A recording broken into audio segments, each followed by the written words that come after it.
So the pilot episode of Girl Meets World was 2 weeks ago, and some people loved it, but other people said it was okay, but they still didn't know what to make of the show.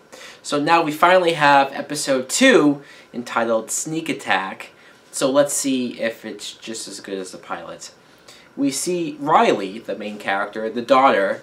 She wakes up and she's happy. She's kind of just happy about everything, happy about life, until she goes to class and sees that her crush, Lucas, is talking to another girl.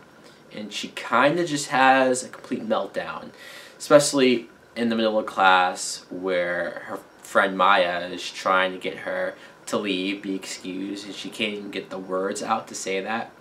And then when she finally does get out of the class, she sees at the window Lucas and the girl talking, and she presses her face up against the window and just like intensely listens to their conversation. Yeah, it's a little over the top, and yeah, it makes her look a little crazy and stalkerish, but what is she, like 12 years old? I can imagine, and I'm trying to remember me at that age when I first started to like girls, how probably over the top and crazy I was. I was more impressed though how much I liked Maya, because Maya, the best friend, in the pilot she reminded me a lot of Sean, which for more than one reason. But here I like that she wasn't the one getting into trouble. She wasn't the one doing something dumb. She was just there for her friend, and she was trying to help her out, trying to give her advice, and that was good. In the moment where Riley went back into class and she was sort of upset that the girl booped Lucas on the nose, she was like, I can do better than that. And she booped him and she put her finger up his nose. Yeah, that happened. And then there was even a moment where she stopped and realized, wait, is this really happening in class? And it cuts to everyone's reaction, and that made me laugh. Farle. Farle is a character that obviously he's a takeoff of Minkus. He's in fact Minkus' son. So yeah, he completely acts like Minkus. But I find it more funny that he likes both of these girls. He's in love with them. But he's willing to do whatever they want, even if it means to help Riley with Lucas, try to get them together. It's almost sad in a way. He reminds me of Roger from Sister Sister, where he was in love with the two of them, but yet he was willing to do anything for them, even if it meant he's probably not going to date them himself. Farle really had me laughing though when they were in the cafeteria and he offered to go up to this girl and hit on her, flirt with her, to hopefully get her away from Lucas. And when he went up to her and he was like, why don't you go to the movies with a real man? And he puts his leg on the table and shows his leg. I don't know if he was trying to show that he had some hair or what, but it actually worked. She was impressed. So I don't know, that made me laugh pretty hard.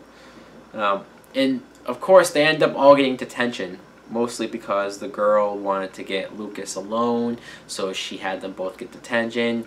Riley offered herself for detention to make sure they're not alone.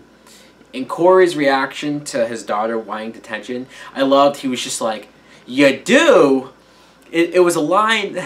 He always used to say that back in Boy Meets World when he was a kid.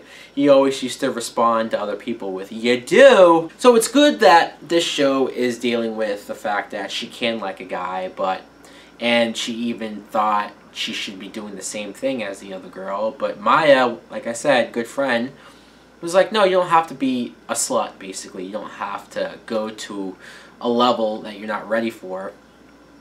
So that was Riley's little arc in the story. The other side story was Topanga and Auggie. Auggie is their son, who you only had a little bit of him in the pilot, and you had very little of Topanga in the pilot. So it was good to see both of them get something to do here. And Auggie, it's such a funny name, isn't it? Auggie. But it's unique, so I appreciate that. He's 5 years old, and I guess he likes this girl who's 6 years old, so he's afraid that he might be too much of a little kid for her. So he wants to stop watching his favorite cartoon, wants to not wear his pajamas, he wants to act older. And it was just comical to see him try to, or act older. And then the part where you met the girl, and she was like, yeah, because I'm 6, I get to tell him what to do. Topanga was not having that at all. So all in all, the second episode of Girl Meets World, I will say this. I enjoyed it. I did. But that's just because I'm going to watch the show. I enjoyed the show. I get that it's on the Disney Channel, so it has that sort of little kid humor. I've heard Michael Jacobs, the writer, the executive producer of both Boy Meets World and Girl Meets World, I saw him tell audiences that if you thought the first episode was a little kiddish, to keep watching because it would get more mature. I don't see it getting more mature with the second episode. I don't. It's still in that same vein of the first. So if you didn't like the first, you're probably not going to like the second episode. However, I do think there's still charm in there. And maybe he's right. Maybe in a few more episodes later down the road, it will get more mature. So let's see what happens. Anyways, guys, let me know in the comments below if you're interested in seeing the second episode, or if you have seen the second episode, what did you think of it? Thanks for watching. Like and subscribe. Later!